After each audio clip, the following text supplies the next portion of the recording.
السلام علیکم ورحمۃ اللہ وبرکاتہ۔ ناظرین، امید ہے کہ اب تمام حضرات خیر و عافیت سے ہوں گے۔ دوستو، رمضان کا مہینہ ختم ہونے کے قریب ہے۔ لوگ عید کی تیاریوں میں مصروف ہیں، بازار آباد ہیں، لیکن اسی دوران ایک ایسا لمحہ بھی آتا ہے جو پوری زندگی بدل سکتا ہے، ایک ایسی رات جو 1000 مہینوں سے بہتر ہے۔ سوال یہ ہے کہ نبی کریم صلی اللہ علیہ وسلم رمضان کے آخری 10 دن کیسے گزارتے تھے، اور کیا ہم بھی رسول پاک صلی اللہ علیہ وسلم کی سنت پر چل رہے ہیں؟ آج کی اس ویڈیو میں ہم قرآن، صحیح احادیث اور سیرت نبوی صلی اللہ علیہ وسلم کی روشنی میں اس حقیقت کو سمجھنے کی کوشش کریں گے۔ اللہ تعالیٰ نے قرآن مجید کے سورۃ البقرہ آیت نمبر 155 میں رمضان کی عظمت بیان کرتے ہوئے فرمایا: شہر رمضان الذی انزل فیہ القرآن ھدی للناس وبینات من الھدی والفرقان۔ رمضان وہ مہینہ ہے جس میں قرآن نازل کیا گیا، یعنی رمضان صرف بھوک اور پیاس کا نام نہیں ہے، یہ دراصل ہدایت کا مہینہ ہے، توبہ کا مہینہ ہے، اللہ کی طرف رجوع کرنے کا مہینہ ہے، اپنی زندگی کو بدل دینے والا مہینہ ہے۔ لیکن دوستو، یاد رکھیے کہ رمضان المبارک کے 30 روزوں میں سے جو آخری عشرہ ہے، یہ ایک خاص اہمیت کا حامل ہے۔ قرآن کریم میں اللہ تعالیٰ نے ایک ایسی رات کا ذکر کیا جو اسی عشرے میں، یعنی 20 سے 30 کے درمیان ہوتی ہے۔ اللہ تعالیٰ نے فرمایا: اِنَّا أَنزَلْنَاهُ فِي لَيْلَةِ الْقَدْرِ وَمَا أَدْرَاكَ مَا لَيْلَةُ الْقَدْرِ لَيْلَةُ الْقَدْرِ خَيْرٌ مِّنْ أَلْفِ شَهْرٍ، جس کا ترجمہ ہے کہ بے شک ہم نے اس قرآن کو شب قدر میں نازل کیا۔ اور پھر سوال ہے کہ کیا آپ کو معلوم ہے کہ شب قدر کیا ہے؟ تو شب قدر کی پھر فضیلت بیان کی گئی ہے کہ شب قدر 1000 مہینوں سے بہتر ہے۔ تو دوستو، یہاں پر سوچنے کی بات ہے کہ 1000 مہینے یعنی تقریباً 83 سال۔ اگر کوئی شخص ایک رات عبادت کرے تو اس کا ثواب 83 سال کی عبادت سے زیادہ ہو سکتا ہے، لیکن اس رات میں ہوتا ہے۔ اب اصل مسئلے کی طرف آتے ہیں، اور وہ یہ ہے کہ نبی کریم صلی اللہ علیہ وسلم کے آخری 10 دن جو تھے وہ کیسے گزرتے تھے۔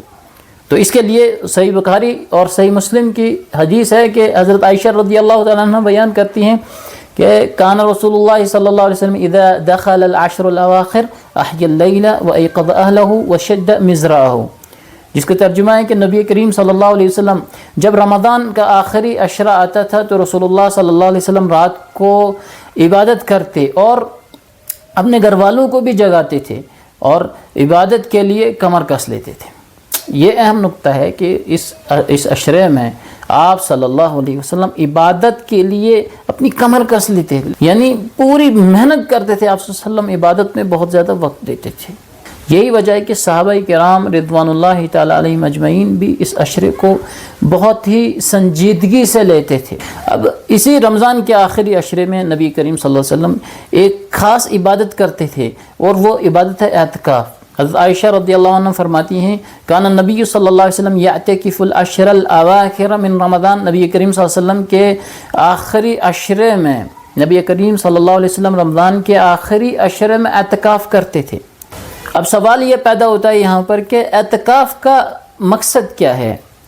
تو اعتکاف کا مقصد یہ ہے کہ انسان دنیا سے الگ تھلگ ہو کر اللہ کے ساتھ تعلق مضبوط کرے، اللہ کے ساتھ اپنا جو رشتہ ہے، اپنا جو تعلق ہے اس کو مضبوط کرے۔ لہٰذا یہی ہوتا ہے کہ مسجد کے کونے میں، مسجد میں انسان اپنی دنیا سے کٹ جاتا ہے اور اللہ تعالیٰ سے اپنا جو رشتہ ہے، تعلق ہے، وہ رابطہ ہے، اس کو مضبوط کرتا ہے۔ اب جس رات قرآن نازل ہوا شب قدر، اب اس شب قدر کے بارے میں بھی ایک اور اہم نقطہ ہے کہ اسے رسول پاک صلی اللہ علیہ وسلم نے متعین نہیں فرمایا کہ کس رات ہوگی۔ اکثر ہمارے معاشرے میں، مسلمانوں میں، ہمارے یہاں ایسا ہوتا ہے کہ لوگ 27ویں رات کو متعین کر دیتے ہیں اور اسی رات وہ اجتماعی طور پر اپنی مسجد میں جمع ہوتے ہیں اور شب قدر کو وہ مناتے ہیں۔ تو شب قدر منانا یہ رسول پاک صلی اللہ علیہ وسلم نے نہیں فرمایا تھا۔ آپ صلی اللہ علیہ وسلم نے فرمایا تھا کہ شب قدر کو تلاش کرو، تحروا لیلۃ القدر فی الوتر من العشر الاواخر من رمضان۔ اے مسلمانوں، شب قدر کو رمضان کے آخری عشرے کی طاق راتوں میں تلاش کرو، یعنی 21، 23، 25، اسی طرح 27 اور 29۔ یہ راتیں جو ہیں یہ خاص اہمیت رکھتی ہیں، اور اسی کے لیے رسول پاک صلی اللہ علیہ وسلم نے فرمایا تھا کہ ان راتوں میں شب قدر تلاش کرو۔ اب یہاں پر بعض صحابہ نے یہ فرمایا کہ جو 27ویں رات ہے وہ غالب گمان، یعنی زیادہ تر گمان ہے کہ 27ویں رات ہو سکتی ہے، لیکن کنفرم پوری یقین کے ساتھ آپ صلی اللہ علیہ وسلم نے بھی نہیں فرمایا، اور متعین نہ کرنا ہی اس بات کی علامت ہے کہ شب قدر 27 کو اگر کوئی یقین کے ساتھ کہے کہ آج ہی ہے تو یہ غلط ہے۔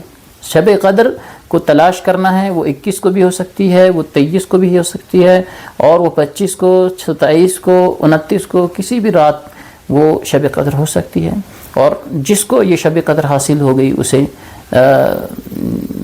83 سالوں، تقریباً 83 سال سے بھی زیادہ عبادت کا ثواب ملتا ہے۔ لیلۃ القدر خیر من الف شہر، یعنی 1000 مہینوں سے زیادہ یہ بہتر رات ہے۔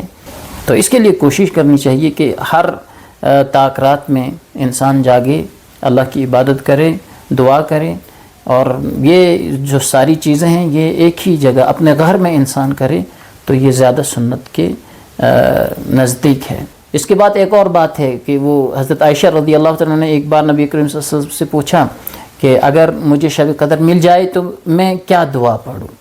تو نبی کریم صلی اللہ علیہ وسلم نے فرمایا کہ یہ دعا پڑھا کرو، اللہم انک عفو تحب العفو فاعف عنی، اے اللہ بے شک تو معاف کرنے والا ہے اور معافی کو پسند کرتا ہے، بس مجھے معاف فرما دے۔